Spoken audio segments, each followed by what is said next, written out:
and welcome to Perspectives, where we take a deep dive into the issues of the day and where we take a look at people's opinion on such issues. I am Ruth Osime.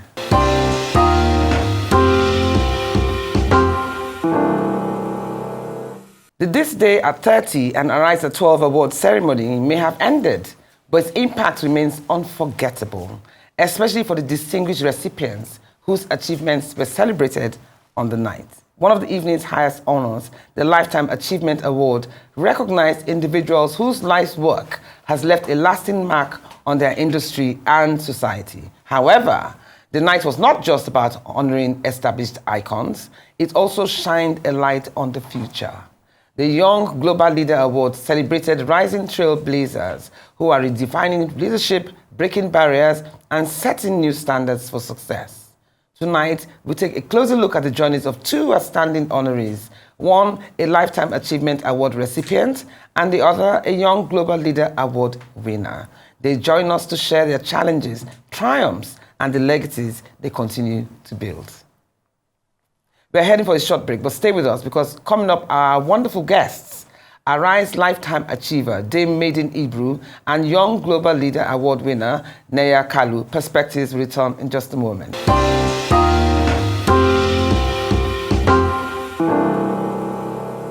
At this point, let's get to know a bit more about our distinguished guests, beginning from Dame Maiden Alex Ibru, who is a true pioneer in Nigerian journalism and publishing. As the publisher of The Guardian newspaper, she has upheld a legacy of excellence, integrity, and fearless reporting. Under her leadership, The Guardian remains one of Nigeria's most respected media institutions committed to truth and responsible journalism. Beyond the newsroom, Maiden Ibru has championed societal development and philanthropy, using her influence to drive in positive change. In the same breath, we also have Neya Kalu, who is a dynamic business executive and media strategist. As the chairman of the Sun newspaper, Neya has demonstrated exceptional leadership in steering the publication towards modern excellence. Her business acumen and forward-thinking approach has made her a standard leader amongst the next generation of influencers in Nigeria's media and corporate world. It's my delight to have you both in Perspectives. In fact, I'm quite tripped. Yes. We have a seasoned hand, Dame Maiden Ibru, and then we also have you, a newcomer in the block, but also making your own ways. So let me start. Everybody at some point, no matter how hard they work, always feels validated and justified when they win an award, especially a prestigious one like this day award. So let's start with you, Dame Ibru. How did you feel when you won, when you were given a Lifetime Achievement? Actually, I was shocked. And that was why when I got on stage, I'm like, Duke, you're the only one that can put this sort of outing together, you know, that kind of stuff. And I took it very well. I really appreciate it. It means so much to me. There's no question about it. Because you've been in the industry together for so long. Exactly.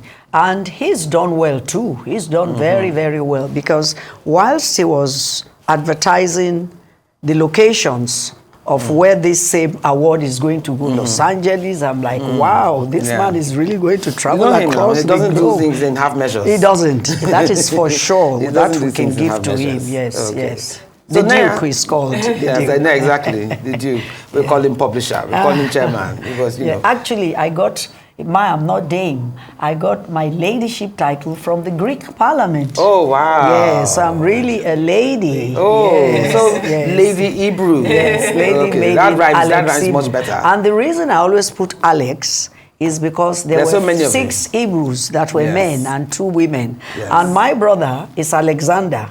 Oh, yes, so Alexander Thomopoulos, my husband, Alex Ibru, and that sort of. But it's important to put the name because there are so many of you. Exactly. She knows the family very well. Yes. Okay, let me ask you, Neya, now that you've heard Lady Ibru's own version, how did you feel when you won it? Thank you when so you won much. the Young Global Leader. Thank you for having me again. You're most welcome. It's a full circle moment for me being here with the both of you. So thank you, Auntie Ruth.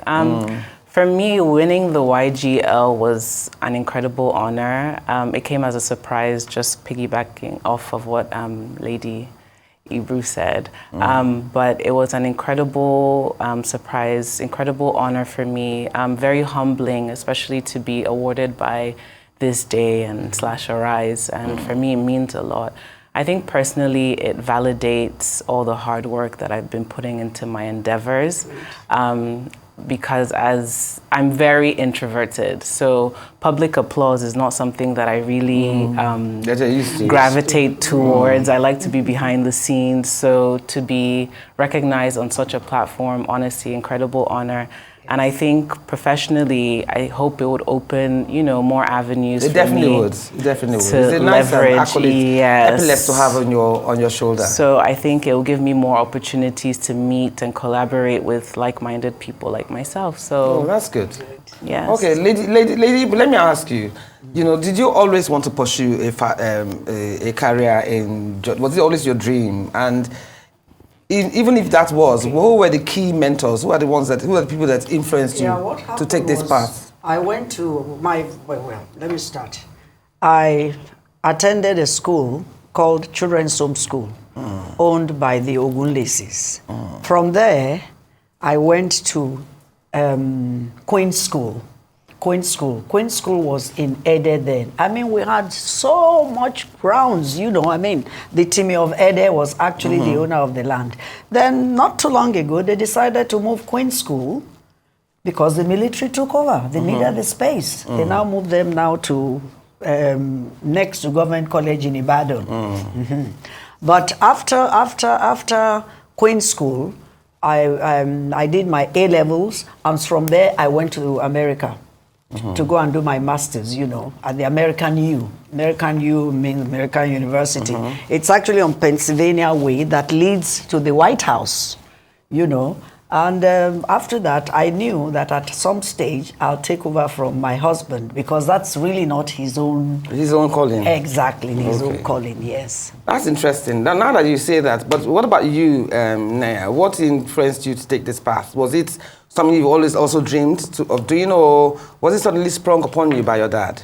It was sprung upon me. I woke up one morning and I was on the front pages of the newspapers and on the news that I had ascended this role into chairman publisher of The Sun, and that took me by surprise. It wasn't something that I prepared for, but grateful for the experience. It's been challenging, rewarding, to take up a leadership role at such a prominent publication was very scary for me, I'm not gonna lie. And I needed to really dig deep and get a better understanding of the strategic leadership. Like I said, I prefer to be behind the scenes, so to be pushed so forward into, a position where I would be really looked at was a challenge, but I'm grateful for the experience. It's been a good one. Are you involved in the practical day-to-day running of the paper? I would say that I have a semi-hands-on approach.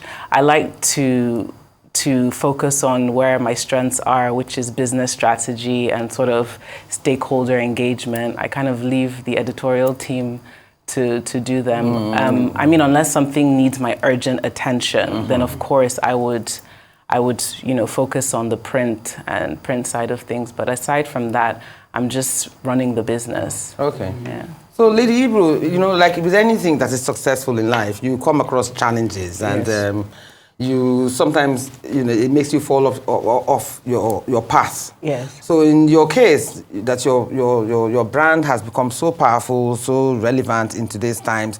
What are the challenges that occurred to you whilst you were building the paper? And if you had to advise your younger self, like advising Neya now, what would you say to her? Yeah, very good. For example, when I took over The Guardian, they had 1,000 staff. Wow. And I'm like, where is this coming from? So I decided to ask every head of department, I was now going to interview everybody. They came, they showed me their CV. The one I thought was relevant, I put aside. The ones that we were going to, I don't like using the word get rid of, Lay off. Lay off, exactly. I now, what's it called?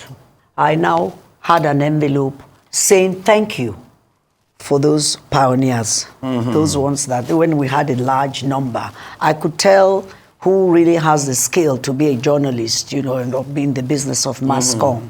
And so I'll put those aside. So it's not as if you're just dumping them. Yeah. But then I had a sealed envelope with money that I gave to each person, as a way of saying thank you.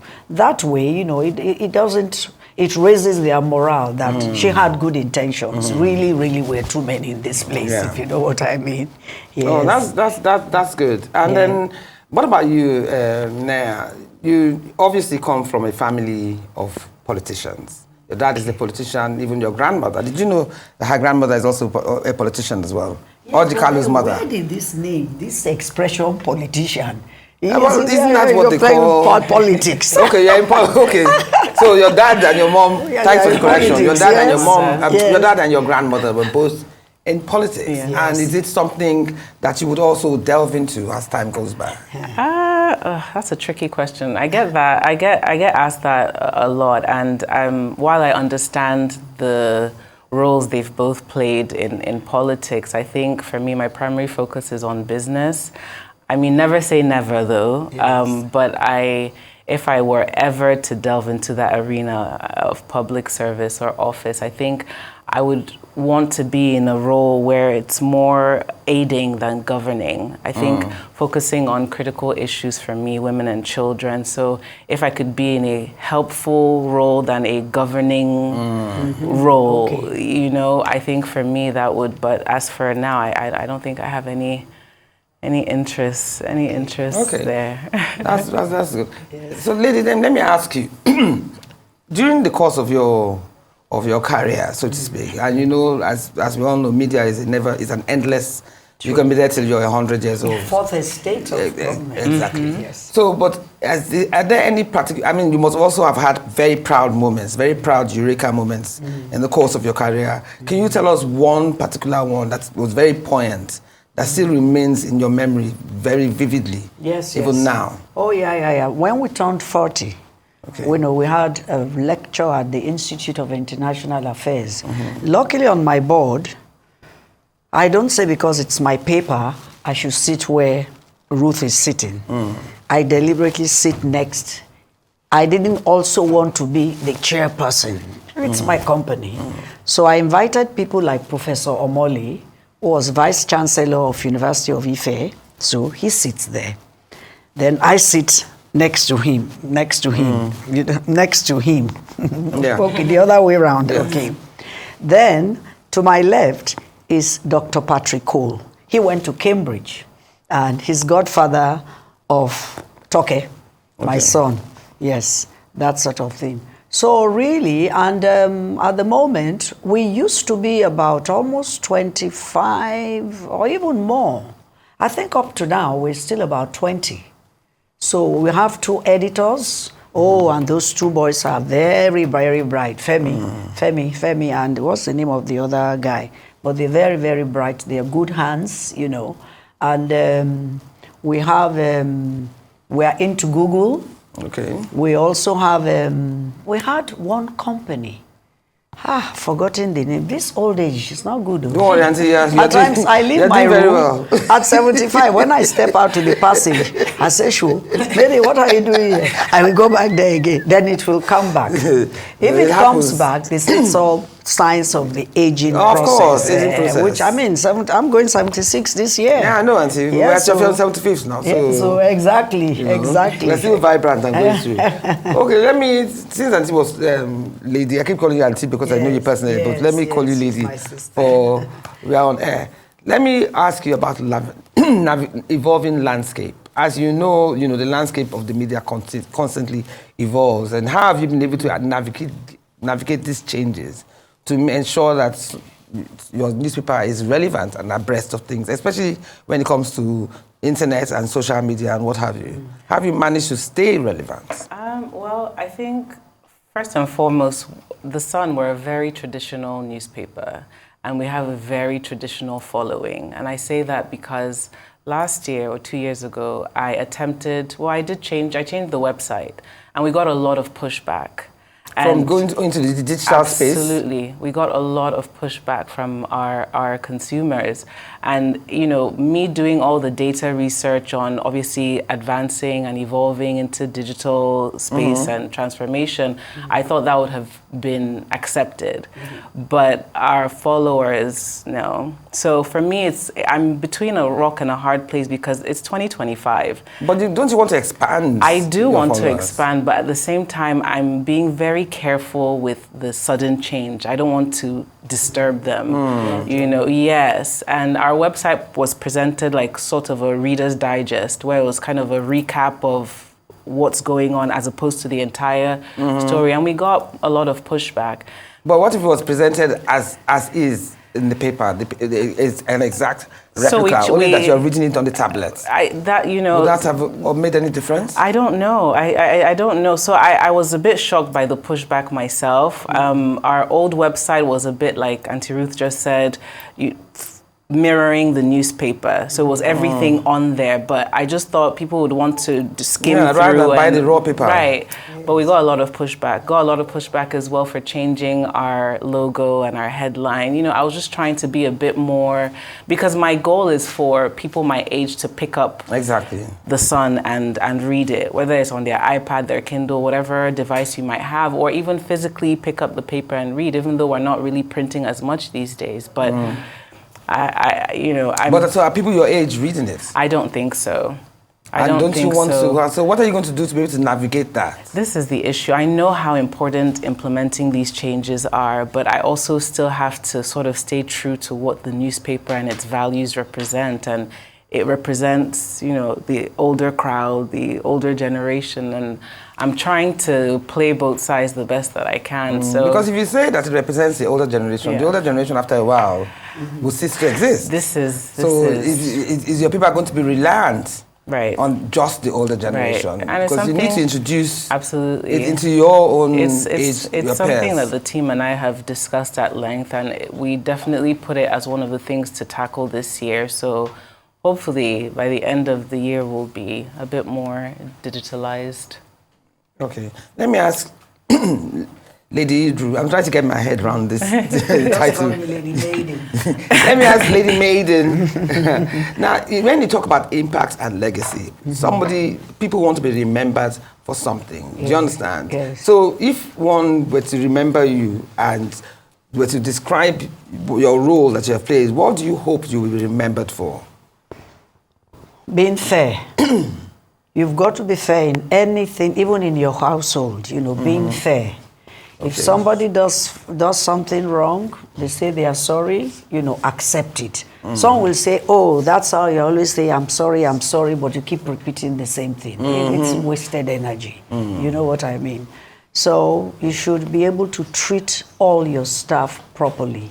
In fact, at times they have issues, either for their rent allowances, what have you, and they cannot face patients. You know, she's our finance person, and they'll come to me and I'll tell them, don't worry, I'll handle it, because if they go to patients is likely to say, no, sorry, we don't have the funds, that kind of thing. And I have quite a conversation where to say, no. These are the people, especially the reporters going out, bringing in news, what have you. And of course, our newsprints were being imported years ago. Now we've stopped it. There's a company who actually brings bulk into the country. Then we purchase for them. And the reason I get 7 papers every day is Lawal, my dispatch man, who brings the paper to my house every day, goes first to Kakawa. And that's where he exchanges Guardian paper, say with The Nation. Say with Punch. Say with This Day. Brilliant idea, isn't it? Yes. A brilliant idea. And so I get about 6-7 papers every day, and that keeps me occupied on days that I'm not stepping out for. So you've also been like a mother figure to your staff. Absolutely. Do you understand? Absolutely. And is that connection that has you know, kept their loyalty to the brand? Exactly. Basically. And sorry, Ruth. And if, for example, say they are short of funds for something, again, I always tell them, you know, I tell patients, the accountant, go ahead and give to them. Then you can deduct it in a reasonable manner. Gradually. Not saying he receives 100,000 a year, a month, and then you start taking about half of that. No, it's not going to work. You know, you've got to keep the human face and be kind to people. It doesn't cost you anything, and that's your legacy. Yeah. That's your legacy. That's a good one. Yeah. Now let me ask you, Neya. Let's go back to you again. Has your name? Because some might look and say, oh, because of who your father is, that you had it easy by becoming chairman. You didn't start being editor, MD, you just went straight to chairman. Do you understand? And then again, that might also be an unfair judgment because you are probably most deserving of it. So have you found over the years that your name, what has your name been to you? Has it had the advantages and disadvantages? Can you tell us?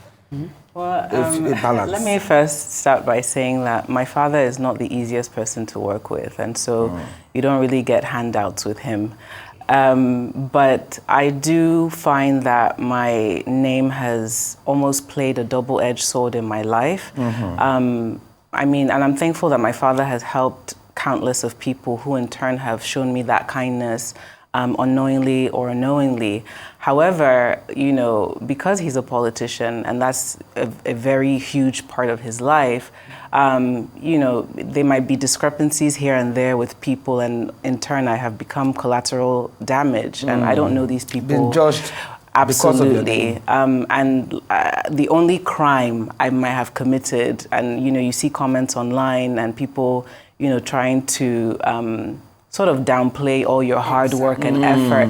My only crime is being my father's daughter or having his last name. And it has nothing to do with me. We're two separate people, but I get judged for things that he has done either correctly or incorrectly. And that has been my reality since the day I was born. He's been in politics literally since the day I was So have you found that in situations sometimes you have to work twice as hard? Absolutely. To make the required impacts absolutely. As you need? And it's such an unfair burden for a human being to carry around, yes. Always having to prove themselves. I think that there's this notion out there with people that children of politicians or wealthy Nigerians should feel a sense of shame about who they are or what they, and I think it's just so unfair, but I do find myself working twice as hard only to prove a point, and it's exhausting. You go home and you're mentally drained from the day because I have to speak well, I have to hold myself in such high regard so they don't look at me and then judge me like, this look at her father, then look at what he's training at home. So it's this mental battle in your head every day, like, okay, I have to think about my family. Then I have to think about this name that I did not incur for myself. I just happen to fall into this family. So you always have to think about that. But I'm grateful either way. I'm not ashamed of who I am or where I'm coming from. Very proud of my father and his legacy and my family. So it's interesting that you say that because yes, are you a member of NPAN, yes, Nigerian Proprietors Association of Nigeria? Yes. Yeah, but do you attend the meetings? I have. Where do we meet? In Oniru. No, Oniruke. Wait, no, the last one was in Oniru, wasn't it? No. 2 years It's ago. always even Oshoba. At the headquarters. Yes. It's you are getting to that road, and it takes you to Sheraton in Ikeja. Correct. Okay. Just on Ibru Road. Yes. That's the road where this Yes. office is. Yes. We actually rebuilt it. Correct. And we put a very nice. It takes almost 40 people.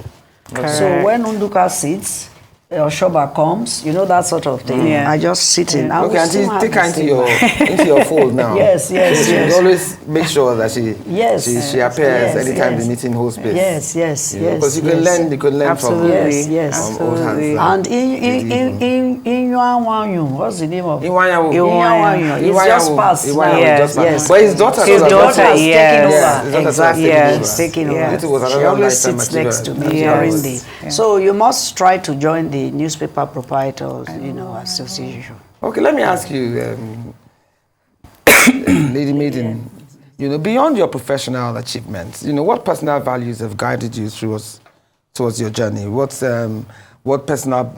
motto do you work with? Well, to be kind. It doesn't cost you anything to be kind. At times, my staff do one or two silly things, that they come to me and say, Mama, we are sorry. it happened yesterday, say for example, and I'll say, sorry about what? Because it's not in my system. I've already forgiven, and if you've said you're sorry, I've already said, no problem, it's all in the past.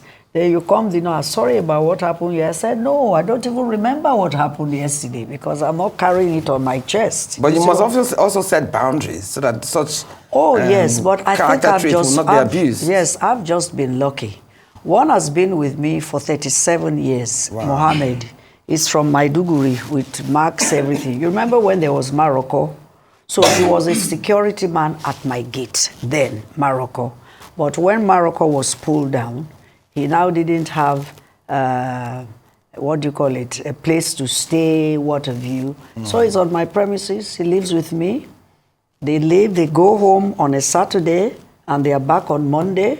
My cook has been with me Raymond has been with me, I think, 29 or 30 years. And I normally don't say this. I've actually bought 2 properties for both of them to say thank you. They've been well services. And my cook's son is in my accounts department. Some will say, how can your cook picking come? No, you don't do that. It's that boy that's going to look after his father. Yes, absolutely. Exactly. When it comes to opportunities. Exactly. But if you had the power to implement change in the media industry, for instance, or society at large, or even finance, what would it be? What are the things that you have seen happening in today's times that you wish is not happening? And old moral values that we should revisit? Oh, it's for example, I don't like the way most of these youths now are dressing. See, you're properly attired, I'm properly attired. Most of the time, half of this is out, artificial, my God. It's called BBL. Oh, and then here, the slit is here all the way down. No. I belong to old school. You must be decent at any given time. If you want to be naked in your house, so be it. But then you can't even do that. So once I've had a bath, I wear a long boo-boo. I'm in the music room. I open all the sliding doors. I'm looking at the pool, looking at the grass, looking at the squash court, and I'm watching my Arise. It's the only, I'm not saying it because it's Arise, so it's the only, it's the only news I listen to. I don't listen to channels and all that. With due respect to them, Okay, now that Lady Ibru has mentioned her, do you think the views are a bit too straight-laced? And also, as a woman in your industry and any other industry, what are the challenges that you think women face in navigating businesses in various industries? Outside of, publishing and chairing the Sun newspaper, I'm also an entrepreneur. And I know that there are obstacles and opportunities in Nigeria. I always like to say that there's this sort of red tapeism around doing business, especially for entrepreneurs in Nigeria. Now, I can't speak for my male counterparts, but I know that as a woman, there are limitations, and those limitations either come from something as little as tribe, financial assistance, bureaucracy that are put in place just to frustrate everyone. And I know that Nigeria, we're stuck in this ecosystem or echo chamber of constantly accepting frustrations or accepting what is because that's just what's happening. I mean, for one of my businesses, I went from paying electricity bill of 220,000 naira a month, and the next month it was 2.5 million naira. Oh my goodness. And so for me, it's demoralizing as a business owner, as a business person. But why were you charged? Why did it not become 10 times the amount? No reason. This band A, band C, band Z this band A thing, and you're not getting up to 15 hours of electricity a day. So, I had to fight. And I kept fighting, and obviously because I'm a woman, it's like, oh, who are you talking to, and who do you know, and who do you this, and blah, blah. And I'm like, right is right, wrong is wrong. You're not going to push me into a corner and expect me to pay this bill when I have other responsibilities. For me, and just going off of what Auntie Maiden said, I prioritize staff in all my businesses. I always want to make sure that I'm able to pay the salaries, I'm able to pay bonuses at the end of the year and all that. So, when I'm met with these obstacles, it's very irritating for me, to say the least, because I'm like, why do I have to go through that? And statistically, if we're looking at numbers, women make up 32.9% of entrepreneurs in Nigeria. That's, I think, 24% above sub-Saharan Africa, 34% above global, globally and stuff. So I think that, there should be more incentive for us to do business in Nigeria because there's so much opportunity here. Okay. Government agencies should give funding and help us out more, but... Yes. Okay, we're going on a break soon, or we're going on a break right now, but we'll be right back on Perspectives as we speak to these titans of the media industry. So see you right back. Grab a cup of tea, as I always say, and see you right back on Perspectives.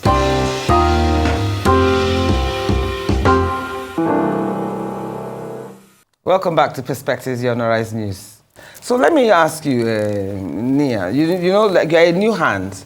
Yes. And as Lady Ibru has stated, these meetings are very important for the chairmans and the MDs and what have you. So you've been to one or two. Yes, I have. But let's just ask her now to also educate us more on what happens in these meetings, because these are the top-notch owners of the papers and the MDs all meeting together. So what are the things? What are the meetings? What are the conversations that you have in these meetings?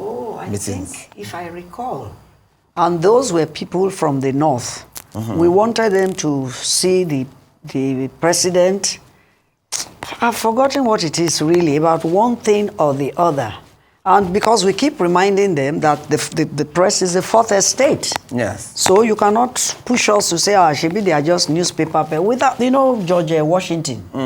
He was, this is 17-something.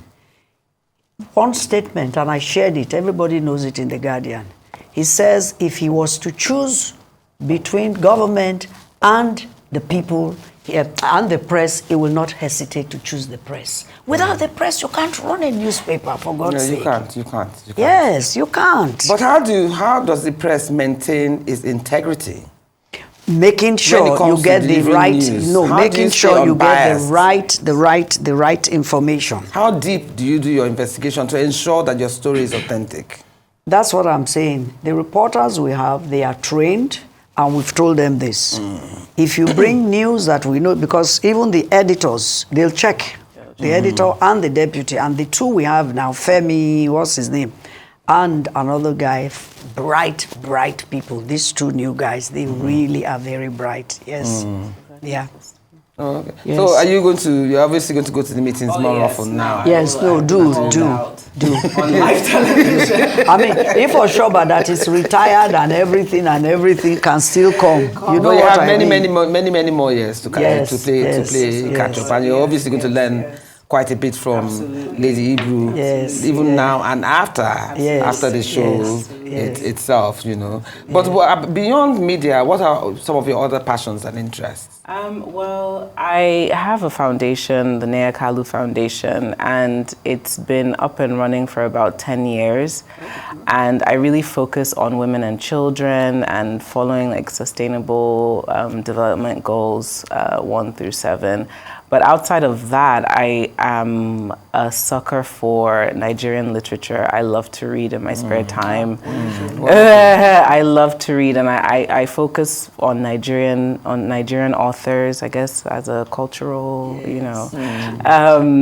But I enjoy spending my time really reading fiction. I think it takes me away from the stresses of Nigeria. I just can think of other things. But I'm very passionate about my foundation and helping women and children. Those things have always been in the forefront of everything that I do. Being my sister's keeper is such an important thing to me. Especially in Nigeria today. Especially in Nigeria. There's just so much toxicity everywhere. And like Auntie Maiden said, if you can just lend a helping hand and just be kind, it doesn't cost you anything. So that's what I do. And I run the foundation, so I pay for everything. I don't get help from anywhere. And yeah, we've been doing really well with that. Speaking of foundation, I've also wondered, like Lady Ibru, I want to ask you, as an entity, as you have your group of publishers who have formed the NPAN. Is there any way that a foundation can also be created under that umbrella? I don't see why not. Maybe I can bring because it up. I mean, I it's can something talk that to you can Faye. bring up where Yes, it's Faye a foundation Smith. of MPN. So Yes. if you're a scholar or you're extremely intelligent Right. or you want scholarship for something or whatever. I'm even I signed, yes, I'm Yes. even a signatory. A signator. What is the Yes. right Signatory, word? yes. Signatory, Yes, yes. yes. This I know old that age, there's not some- good. There's some university students that have graduated with, first class 2-1 in journalism Exactly. and still unemployed. So I think So I think the foundation, that's a not even so much fantastic when they get to idea. university level, whilst they're still growing. opportunity to educate themselves, Absolutely. opportunity to better their lives. Absolutely. Do you understand? Absolutely. And a way to give back to society. Absolutely. So NPN, NPN.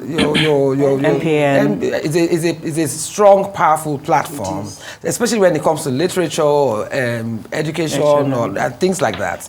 If a foundation can be set, and you can fall into that category, so that you can change the lives of many. And you know what we found out with the MPN? Most of the so-called presidents were always coming from the north, and one day I said, enough is enough. In NPN, Oh, guys yes, discussed it. yes, enough is enough. Why can't the chairman or the president of the NPN be from every the president south? was always from the north. Yeah, Wow. yes. Can you imagine? Yeah, yeah. Anyway, we are happy that that is changing for the better, so that things are more balanced. Exactly. And everybody would have an equal say. Exactly. Okay, I want to ask you, in life too, you have gotten to the stage in your life now where you're winding down. Although you might be like Rupert Murdoch, can still run the business exactly. even at almost 100. So do you have any plans to finally retire at some point? I've or made are my you still son, going to play I've a made role? Toke my first son. I have 2 girls, 2 boys, 2 girls, 2 boys, and another girl. The other girl is the one that is the baby of the family. She's married to an English guy. Okay. They met at Bristol University. She was just going to the clinic like this, and this Oyinbo boy saw this girl walking and walked up to her and says, "Oh, I'll take you to the clinic." She just had a stomach up. They are husband and wife today, and they have 3 lovely children. Nice love story. Real love story. So, but are you still going to play a role one way or the other, or are you just definitely going to ease off? No. I remain the publisher and chair for life. For life. Which is why Toke is CEO. The moment I'm no more, Toke will step in. But are you, even though you are the CEO, you are the chair for life, are you physically active in the running of the paper? It's better. That's why you have the editors. Oh, okay. Yes, you have the editors. Okay. So you have no input. So like everybody, There's the you just company. open it on Sunday. Yes, I mean, you put it every day and just see the news. Yes. Oh, okay. Yes. Okay. And so when Lawal comes to me with mine, he exchanges some of mine with other papers. So I end up with about 6-7 papers every day. Okay. So that way you're able to compare what are others doing that you're not doing. You know what I mean? So, Okay, Neya, as chairman of the paper as well, do you intend to play a more prominent role? Do you intend to get more involved? Or are you going to leave the MD to continually run the show and you just have your input every now and again? I think it's best to let whoever is in charge be in charge. And if you need to step in, then you can lend a helping hand. I think I said earlier, when there's an issue that really needs my attention, then I step in. But outside of that, I kind of let the professionals deal with it, Like Auntie Maiden said, I opened the paper just like everybody else, and I'm like, okay, this is what we're, touching on today.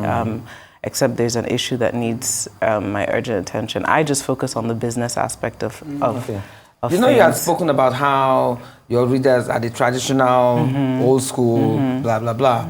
So what initiatives do you think you can bring into the picture that would encourage a younger, because your peers, your mates and your age groups should be able to still read the Sun newspaper without necessarily falling into the category of those that patronize it. So what are the angles that you're looking at, hoping that will bring some breath of fresh air? Honestly, it's just the digital transformation.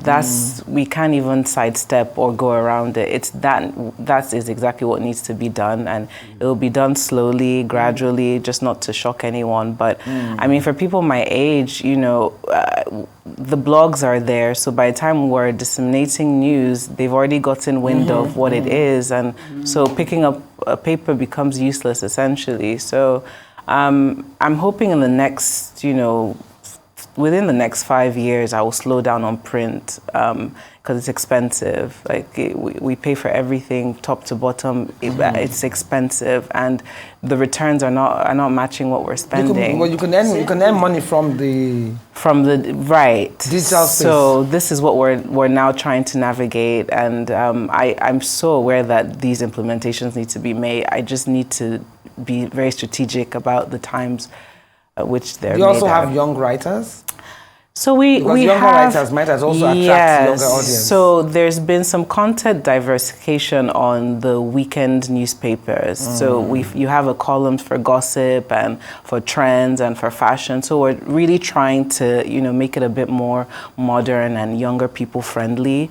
So there are a few young writers, but my plan is to have more so that even when you're reading the serious, the heavy things, it has a light, not a traditional feel to it. It has a light read to it. So it's something that we're working on seriously, and it's something that really gives me anxiety, because I know that the times are changing quick and we're moving fast into the future and AI and all this. And so for me, online footprint is so important and imperative to the growth of this business. Okay, let me ask you, Lady Ibru, how have you been able to get into the digital space? Is it Toke's influence that has also made it easier for you? Because he's now CEO. So, like I said, step aside. It's no point you give him the responsibility as CEO, and then you, because you're a chair. But did you face any challenges when he was introducing that digital space into your... Not at all. Not at all. I think they engaged a company. And so, like, for example, they don't come to the office every day of the week anymore. I'm the only one with my 2 sons living on the island. All of them are living on the mainland. So they work from home Mondays, not Wednesday. No, I think it's Tuesdays and Thursdays. Like I said, my cook son works in the Guardian. He's in the accounts department. Okay. Do you feel that, speaking of working from home as well too, I think COVID too also played a major role in that. No question about it. Yes. And I think brick and mortar is not as absolutely necessary as it was 5-6 years ago. So does that also apply to your staff as well? Absolutely. For me, if you don't have to come into the office, there's no reason for you to come into the office. So we have portals where we check, staff input and the minutes that they've done, the hours that they've done, and all that. But so they clock in online. But I think, and I can only speak for Nigeria because this is my home country, but there's this perception in Nigeria that if it's not a face-to-face meeting, it's not happening. But there's Zoom. So for me, I always tell staff, it's not necessary for you to come in unless you have something physically you need to do within the premises. But a lot of them work from home because reporters are always on the road, so they're working from wherever they are. So what now happens to the premises? When they're at home, they are spending more time on their phones, which we can't see. They are eating, phoning their friend, then they will go back. But as long as they should go to work every day, Monday to Friday. Yeah, but when you think about the fact that this working from home now has now become more common and more popular. Yeah, but they take advantage of it, doing other things. They do. Because my point is that the building, the edifices that you now have, the larger-than-life edifices that you now build, what now happens to them? Absolutely. So, because, the offices are massive. They were built in those days for everybody to be in the pool room and now working. So what now happens to these massive edifices? Are they underutilized? No, not really. Not really. Not really. So your office space that you had 20 years ago is still being utilized as much as before? No, you haven't been in recent times. So it was Did you downsize? Is it the Shaguri family or whatever? If you see our new editorial board room, fantastic. No, but what I'm asking, Auntie, is that because a lot of people work from home now. So let's say before you had 1,000 staff or you had 600 staff, you had accommodation to accommodate these 600 staff. But if out of 600, 400 of them are now working from home, and you only have about 200 or 100 that comes to the office, no. what happens to this That's space? what I'm saying. No. We are now just like under 400, 300 and something. But your office space is to accommodate 400 people? No, Okay. not from the... no.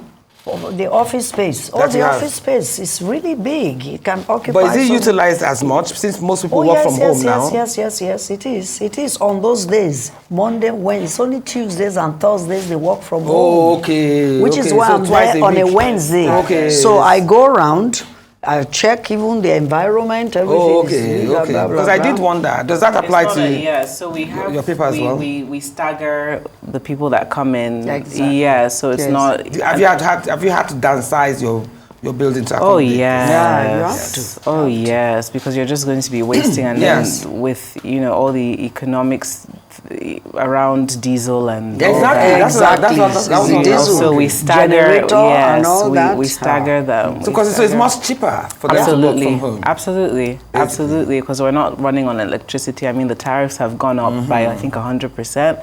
So we're not doing any of that Wednesday anymore. About this generator something. They wanted to change something about almost 200 million, and I'm Wow. like, what? I'm like, what? Where's the money coming from? Because it only comes through circulation and adverts. So if you don't get enough adverts, so your best bet is you must have staff who will actually go to central Lagos. Because all the companies are still in Lagos. Yeah. When they moved to Abuja, they still left all those companies. And that's the only place you can go. But have you found that, what about your advert rates? Is it still as popular as before? Because now they have social media influencers, they have this internet age, the digital age.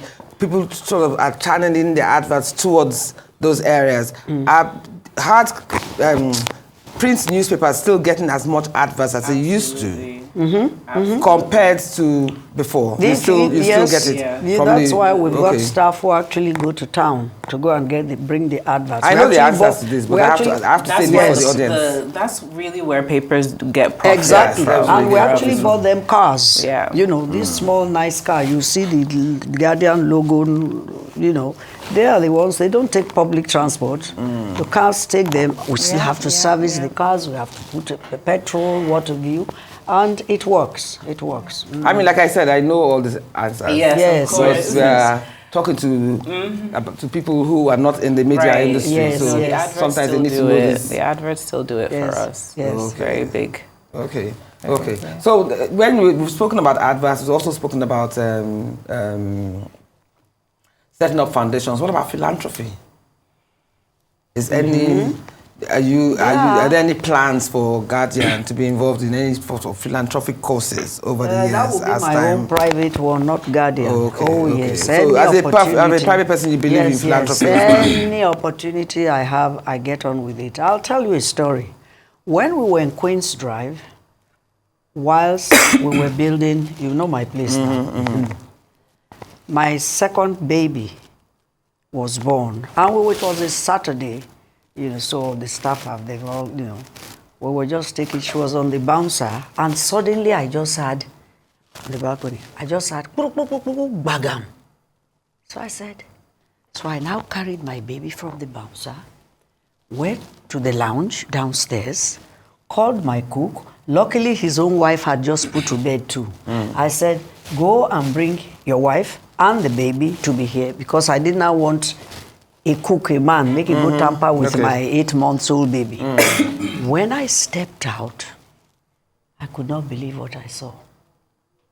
A Bolekaja, these rough buses, hit a man, and here was open. Ooh. No, see, here was open, the brain. I did not say, because my Renegade, I was the first to have Renegade in this country. Blue one, Alex bought me for my 40th. I rolled out my car. I now asked, you know, 1 or 2 people to help me put him in the car. I wasn't going to put him in the back. I put him in front. Okay. As I'm driving, I'm like, Kilorukwe, what's your name? At a stage, I will hear ta. I said, thank you. Is it Taiwo? Is it Taju? Is it what? Hey, but I knew I had to keep him awake. Do you know when I got to the military hospital, they turned me down.